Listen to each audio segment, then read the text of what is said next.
Team dynamics in Powershift. Now, the three main roles are Specialist, Strategist, and Synergist, and in my experience, there will always be at least one of each in a winning team.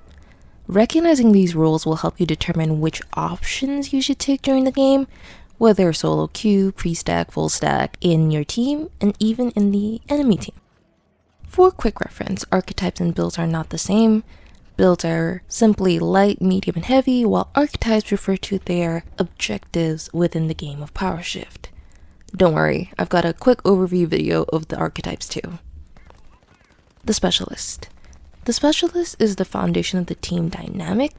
Often play one main archetype, but sometimes even one build with two slightly varied loadouts for an offensive or defensive variant of that archetype.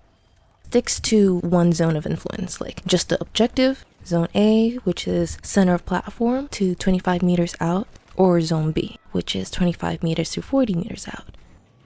Generally, less than 3 is optimal, because it gives your team the ability to pivot the game plan based on how the enemies are countering you. Next, we have the Strategist, which responds to external team dynamics.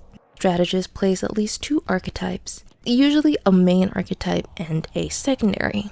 Sometimes you'll even see 2 builds with one loadout for specific setups, like Plat Rider versus support.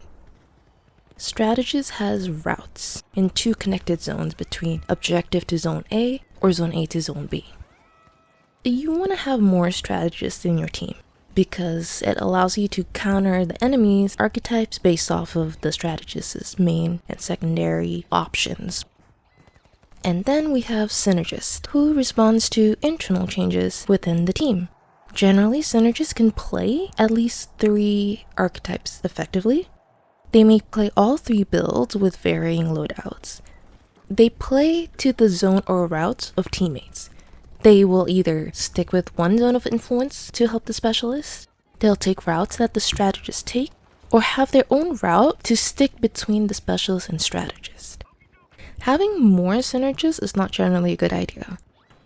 You want to have less than 3 Synergists in your team because they can effectively pivot to react based on how your teammates are responding to the enemies. They think, okay, what was working? Can I double down on what was working, or do I need to also help the strategist counter?